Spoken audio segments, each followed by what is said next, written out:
Sidiri-sidiri bibi-ibi yang terkisih selimitigi. Wah, saya ngerti, langsung selimitigi gitu ya. Bapak Ibu yang terkasih, saudari-saudara yang terkasih, selamat pagi. Selamat pagi. Ipi kibirnyi. Ya, itu adalah sapaan supaya di pagi hari ini kita senang pipi ya. Saudara-saudaraku yang terkasih, pasti kita masing-masing punya pengalaman dalam hidup ini melihat seseorang dan terpesona. Mas Pius, sewaktu kenal pertama dengan Mbak Ani, pernahkah kamu memandang dia sampai curi-curi pandang karena saking terpesonanya? Pernah tidak? Pernah ya. Wah, jujur tenan, sampai curi-curi melirik-lirik karena di sebelahnya sih agak jauh lalu dilirik-lirik. Bagaimana dengan Dr. Grace? Jelas. Dengan Bu Bihun. Oh iya ya, Pak Keriting dan Bu Bihun ya, karena keritingnya bihunnya itu ya akhirnya terkesima dan terpesona. Nah, biasanya orang yang karena mencinta seseorang, ia akan terpesona dan berusaha untuk curi-curi pandang karena temenggengen ki basa Inggrisnya terpesona ya. Dan akhirnya berusaha untuk mencari-cari cara bagaimana supaya bisa memandangnya. Demikianlah saking bahagianya itu, keterpesonaan itu bukan lagi karena aku ingin melihatnya, tetapi ingin menjadikan ia dalam hidupku yang mempesonanya. Sehingga akhirnya Bu Ani, Bu Erli akhirnya dijadikan bagian dalam kehidupan Pak Pius dan Pak Kris. Betul? Nah, saudara-saudaraku yang terkasih, dalam Injil hari ini 3 murid diajak Yesus untuk naik ke gunung. Ada yang lupa siapakah murid-murid itu? Lupa kabeh ana sing jawab. Siapakah ketiga murid itu? Petrus, Yakobus. Nah, kemarin sore itu ada saking terkesimanya dengan saya mengatakan Petrus, Yudas. Saking terpesonanya dengan gigi gingsul saya itu ya. Akhirnya salah menyebut. Nah, Petrus, Yakobus dan Yohanes diajak Tuhan Yesus ke atas gunung, dan di saat Tuhan Yesus menampilkan kemuliaannya yang sangat luar biasa, Petrus mewakili kedua temannya sangat terpesona dan mengatakan, betapa baiknya kita berada di tempat ini. Dan karena keterpesonaannya itu terpana, sehingga mereka tidak sadar bahwa yang mempesona mereka adalah Sang Mesias. Inilah anak yang kukasihi, kepadanya lah aku berkenan, dengarkanlah dia. Pengalaman keterpesonaan Petrus ini sungguh menjadi pengalaman bukan sekedar pewahyuan Yesus kepada kedua murid, tapi juga menjadi pengalaman yang mengubah Petrus.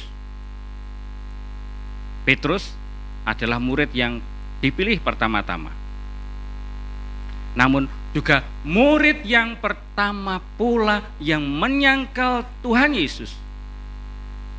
Di saat Tuhan Yesus ditangkap,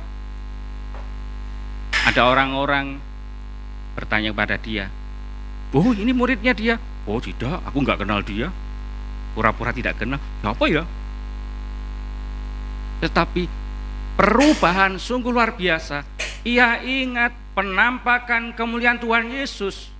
Dan di saat peristiwa kebangkitan Tuhan Yesus, Petrus mengalami perubahan yang sangat luar biasa. Dalam suratnya, Petrus mengatakan bahwa karena pengalaman itulah ia diteguhkan Yang awalnya takut setelah ditinggalkan Yesus wafat. Yang tidak bisa berbicara karena dia bukan orang yang pandai. Tapi sungguh karena perjumpaan Tuhan Yesus dengan Tuhan Yesus yang mulia, ia mengalami perubahan. Kalau ingat pengalaman dua pribadi yang saya tanya tadi, ya dulu awalnya mungkin tatapan pandangan pertama, mungkin, atau mungkin jadi cinlok, mergo sinau bareng. Tetapi karena pertemuan yang mempesona, akhirnya mengubah hidupnya. Pokoknya dia harus menjadi istriku. Ya. Betul toh Pak Kris dan Mas Bius? Sampai buahnya akeh loh. 45 4 ya, ora usah ditambah-tambah ya, cukup 4 saja ya. Ya, karena keterpesan itu mengubah hidup dan bukannya sekedar menjadikan pengalaman, oh aku ingin melihatnya saja setiap hari, tetapi karena aku ingin mengambil bagian dalam hidupnya dan itu mengubah seluruh hidup. Hidupnya menjadi bahagia, hidupnya penuh sukacita. Petrus dan dua rasul yang tadi, Petrus, Yakobus dan Yohanes, mengalami perubahan yang sangat luar biasa. Petrus akhirnya berani berkhotbah di Yerusalem dan kemana-mana. Yohanes bahkan menjadi penginjil yang sangat luar biasa. Yakobus yang rela mewartakan dan menyerahkan nyawanya. Saudara-saudaraku yang terkasih, memang tidak jarang dalam kehidupan kita ini orang juga tidak mengalami perubahan yang sangat besar, sehingga ada yang mengatakan, dia masih sama seperti yang dulu, atau kata Buri, aku masih seperti yang dulu lagi. Tidak ada yang berubah. Memang kalau perjumpaan biasa-biasa saja, tidak akan ada suatu hal yang mengesan, tidak ada suatu hal yang membuat aku mau berubah, aku mau mengubah diriku. Tetapi perjumpaan dengan Tuhan Yesus ketika murid mengalami perubahan yang sangat luar biasa. Di saat Tuhan Yesus lewat, di saat Tuhan Yesus bangkit, mereka menjadi pribadi yang berani. Memang saudara-saudaraku yang terkasih, kemuliaan Tuhan Yesus di gunung yang tinggi tadi tidak akan mungkin akan menjadi bagian dalam kehidupan kita kalau kita tidak pernah mengalami puncak Golgota di mana Tuhan Yesus wafat memunculkan kebangkitan dan kemuliaan. Demikian juga kita dalam kehidupan kita, setiap hari kita akan berjumpa dengan salib Tuhan yang kadang-kala memang kita tolak. Aduh Tuhan, mengapa salibnya begitu besar, begitu berat dalam hidupku. Bahkan mungkin mandang salib, alah mandang salib, ya mandang sing bening-bening lah Romo.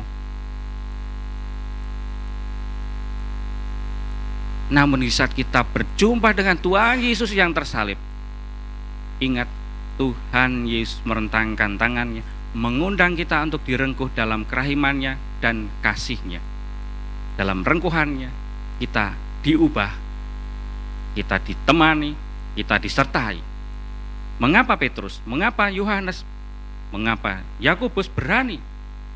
Karena merasa diri Tuhan Yesus menyertai, Tuhan Yesus meneguhkan mereka, Tuhan Yesus hadir selalu dalam kehidupan kita. Sekarang, saudara-saudaraku yang terkasih, kita merayakan pesta penampakan Tuhan dalam kemuliaannya adalah suatu kesempatan bagi kita semua berjumpa agar kita sungguh terpesona, sungguh terkesan, dan akhirnya meskipun dalam pengalaman hidup kita harus tersalibkan, kita menanggung salib yang besar, ingat kemuliaan Tuhan akan menjadi jaminan dalam kehidupan kita dan Tuhan Yesus akan selalu menyertai kita semua. Berkat Tuhan melimpah bagi kita semua.